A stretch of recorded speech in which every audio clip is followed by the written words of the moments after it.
going to keep my ginger out because once we're done with our tuna burgers, I like to add a little bit more ginger on top, almost like pickled ginger.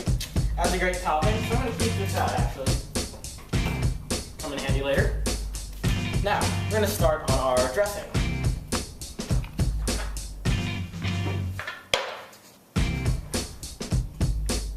So this dressing, it's a coleslaw dressing, so it's going to have the basic components of a normal coleslaw dressing, which begins always with mayonnaise.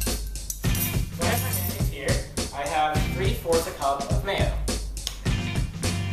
Asian cooking tends to involve a lot of spicy flavors, so instead of sticking with just plain old mayonnaise, we're going to bring in some Chinese mustard. This is hot.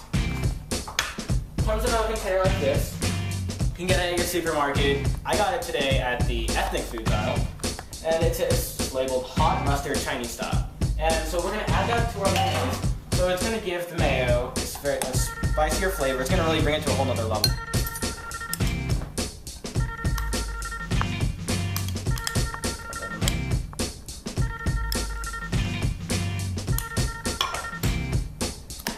Start mixing it up.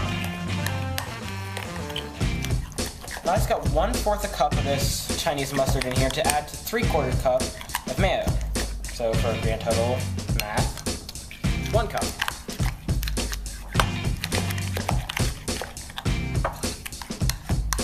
Alright, looking good so far. And now for an ingredient which many of you know is very common in Asian cooking, soy sauce. So I have 2 tablespoons of soy sauce here. Cup. I'm just going to add that right in there.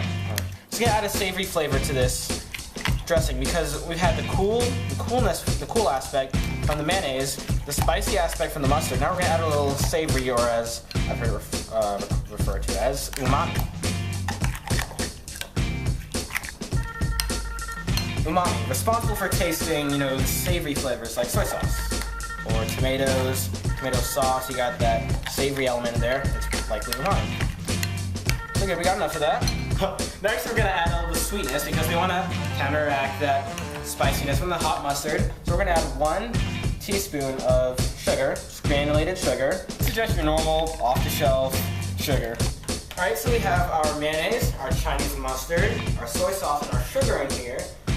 But let's add a little more spice. If you don't like spice, you can leave this out, but I like spice. Alright, I'm going to add wasabi to the party. That rhymes.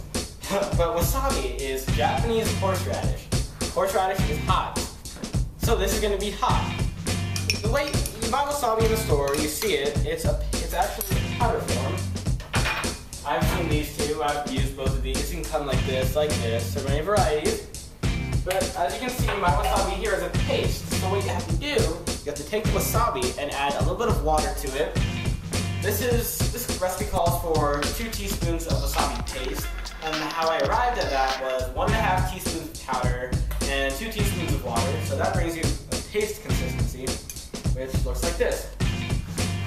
So like I said, this is spicy, and it's been sitting in the fridge because all the instructions recommend you let it sit in the fridge, develop the flavor, just as we're going to do with the coleslaw in a minute.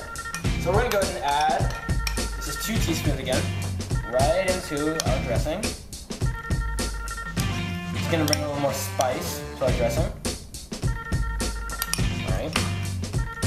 Stir it up.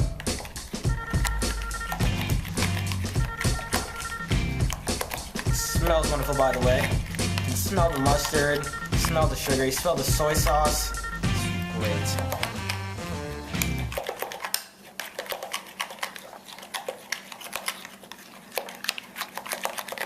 To top it off, we're going to add a little bit of freshness, and we can get freshness from citrus, lemons, limes, and what I'm going to use here is just squeeze a little bit of lime juice. Alright, so I got my lime sliced open here. Just a little squeeze on this lime here. Get a little lime juice in there. Good stuff. That's enough.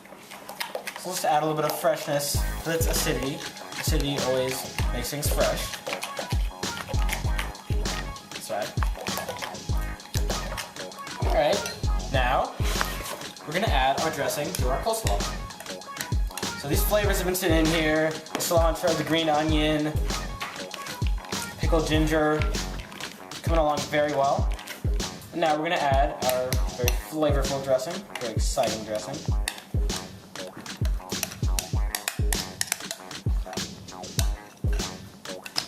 Don't want to waste any of it, but I will save just a little bit to top the burger. So I'm going to keep just like maybe a tablespoon in here.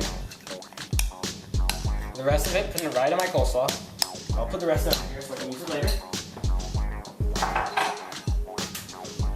Now, as I said, I like to get my hands dirty. Stop it off my hands, please.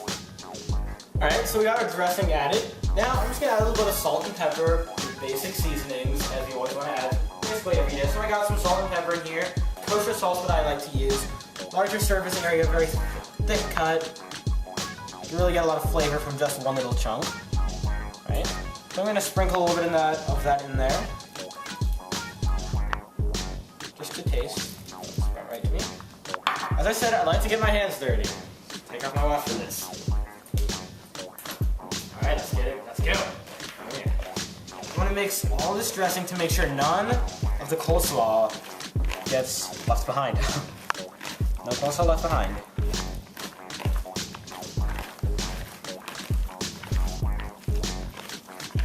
Alright. So this is a pretty fun part of cooking, in my opinion. Just getting your hands in your food. Getting to know what you're about to eat. It's a great way to introduce yourself to it. Here are my hands. Alright, great. So all our coleslaw's in here. I'm going to grab some plastic wrap, cover it up. I'm going to stick it in the fridge. Like I was mentioning earlier, this is really similar to letting meat marinate in your fridge for a while. Let the flavors develop. We're going to let it sit in the fridge until we're ready to plate. So as we're working with our tuna, this will be sitting and chilling in the fridge.